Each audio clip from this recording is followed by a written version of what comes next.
On the ballroom, the first of which will probably be several questions about this, I imagine. Is it a big story? It seems that way. The president's cost estimate has changed several times. I think it's up to $300 million now. Given the nature of all this, will the White House commit to releasing all of the donors and how much they're spending and how much of his own money the president is putting on the line to this? We have released the full list of donors thus far. Perhaps there will be more people who want to generously contribute to this project. And the president, yes, has committed his own resources. And when he releases that information, which I'm very confident he will, you will all see that. We'll see a dollar figure from the president? Yes, he will.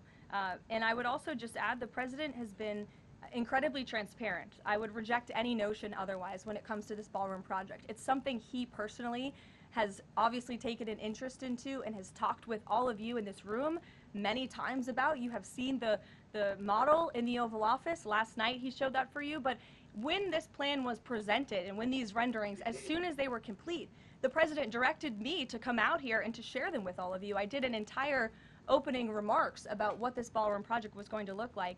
With any construction project, there are changes over time as you assess what the project is going to look like, and we'll continue to keep you apprised of all of those changes, but just trust the process. This is going to be a magnificent addition to the White House for many years to come, and it's not costing the taxpayers anything. The president is privately funding this ballroom addition to the White House grounds. Jennifer.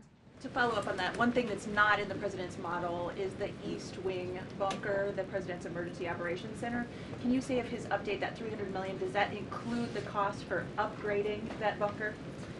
Look, like any security enhancements that are made on the White House grounds, those will be made and maintained by United States Secret Service.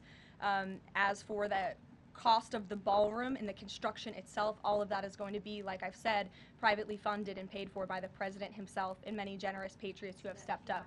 Included in that funding? Correct. Okay, and then can you say, well, that's right, I'll skip that one. Thanks. We just. Thank you, Caroline. More ballroom questions. Okay. So the White House has explained that the reason you didn't submit construction plans to the NCPC is because that commission, along with others, don't have oversight over demolitions, but only over construction. And so far, you haven't built anything. So can you help us understand, can the president tear down anything he wants without oversight? Can he demolish this building or, say, the Jefferson Memorial? So it's not the president who came up with that legal opinion himself. That's a legal opinion that's been held by the NCPC for many years. It's written, so we can get you that background and that research if you wish to include it in your reporting, because it is very important.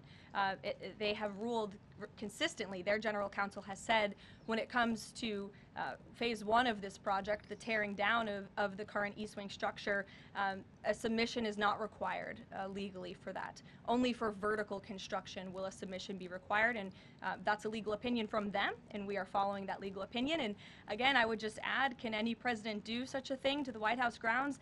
There have been many presidents in the past who have made their mark on this beautiful White House complex. This briefing room, as you all know, was not once a briefing room. It was a swimming pool.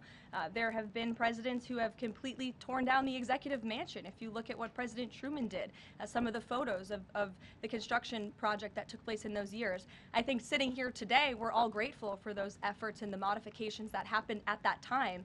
And again, in due time, the East Wing is going to be more beautiful and modern than ever before. And in addition, there will be a big, beautiful ballroom that can hold big parties and state visits for generations to come. So it sounds like the answer is yes, he can tear down whatever he wants. And then secondly, I mean, that's not what we're saying. That's a legal opinion that's been held for many years. And interpreting it. No, it's something that presidents have done for years and years. In fact, I have some photos here. Thank you, Pat, to show you the construction that's taken place on the White House grounds. This is the construction of the West Wing in 1902.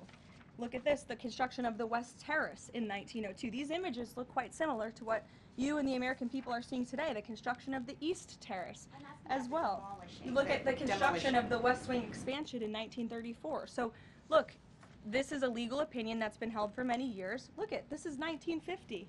That looks a lot like what you were seeing today. Can he demolish anything he wants? What do you without think that oversight? rubble is? How did that rubble get there?